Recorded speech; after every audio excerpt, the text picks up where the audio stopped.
You know, many of the Night Gallery episodes we've been covering here have a literary spin to it. This episode, for many, is the most literate of the second season, and it's kind of a haunting show because it deals with loneliness and loss and bad decisions. This is called A Death in the Family. Now, in this one, a lonely mortician's evening is interrupted by a fugitive on the lam. Now, with Season 2, Episode 2, David Jewell's great blog post on it gave 2.5 stars. I'm going to give it 3.5. I really enjoyed it. The teleplay was by Rod Serling with a story by Miriam Allen DeFord, directed by the great General Schwartz. E.J. Marshall, a very underrated actor, played Gerard Soames, with Desi Arnaz Jr. as Doran.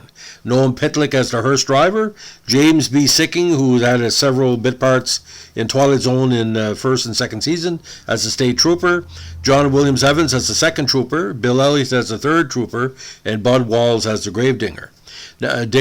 Now this one, a hearse pulls up to Soames' funeral home and the two men bring in the body. The men explain to Jared Soames, the director, that this is a charity case. The salt-of-the-earth driver launches some oddly poetic Serling dialogue regarding the facts of man's life. Stripped of the poetry, the guy spent the last 30 years in a nursing home, had no friends and received no letters, so there is no one to tend to his arrangements.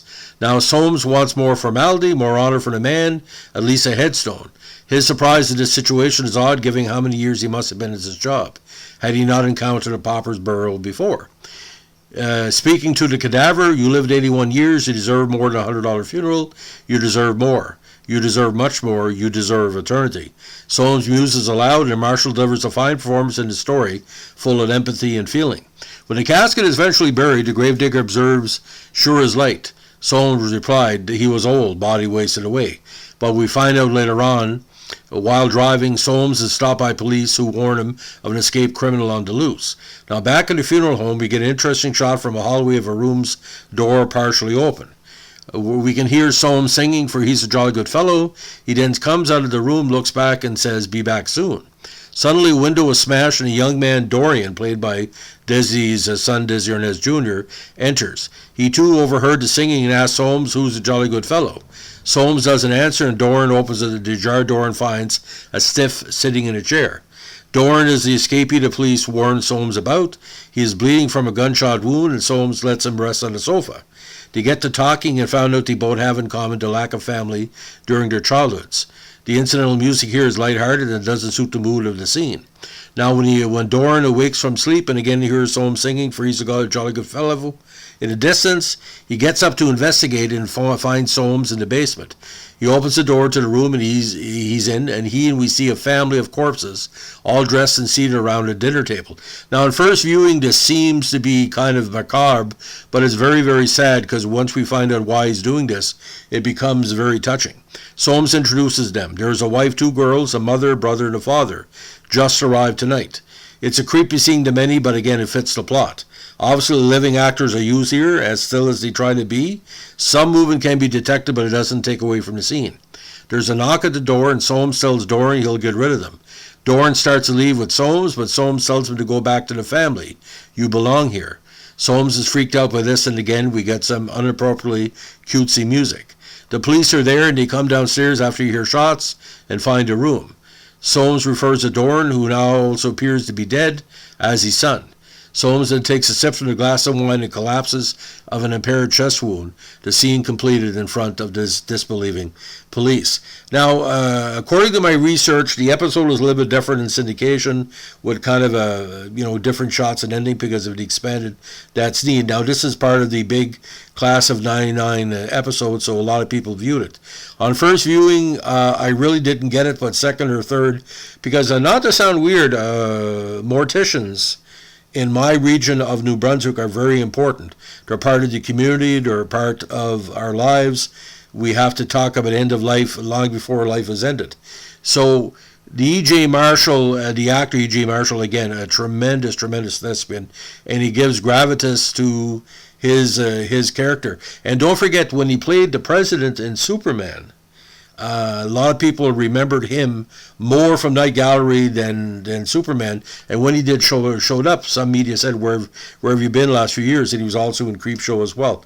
One of the best character actors of his generation, multiple generations, big success on TV, in legal and what do you call left-wing dramas. So, ladies and gentlemen, I'm giving this 3.5 out of 4. It varies for me, but I always go back to it to basically see.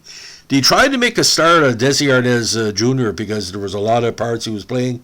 He was dating high up in Hollywood. I think he was dating Liza Minnelli for a while too. So, but I mean, it's kind of interesting configuration for 1972, and the outdoor scenes near the graveyard kind of mimicked some of the other graveyard scenes we saw in Night Gallery. This is probably one of the most literate. It feels like a twice-told tale from a Tales of Unexpected made in print form. I'd like to see, I don't know if possibly if Serling did a novelization of this. I'd like to read it because it seems to be too short by 5 or 10 minutes. I'd like to know more about why the guy became a criminal, why the Undertaker's the way it is. I don't think it would take away from the scene. But when this was first shown, there was a disclaimer in some countries because it freaked a lot of people out because using dead people looking like they're recently dead or using the solution you do to preserve the body freaked out a lot of people out. And one of my family members said, "Oh, he's a ghoul." I said, "He's not a ghoul, he's just lonely." So I mean, what I learned from this, the big line is undertakers and criminals have a background. The undertakers have emotions. An undertaker goes through a lot because you're dealing with end-of-life issues. It's not easy. And they're getting paid for it too. So, but I don't see any person criticizing undertakers. You never see that undertakers are rip-off artists. When you lose a family member, you gotta face the big cost of losing that family member and the cost of putting someone in the grave. I know I appreciate all my undertakers in New Brunswick, or what they say in the States, morticians. So, ladies and gentlemen, this is our latest of our Night Gallery podcast on Season 2.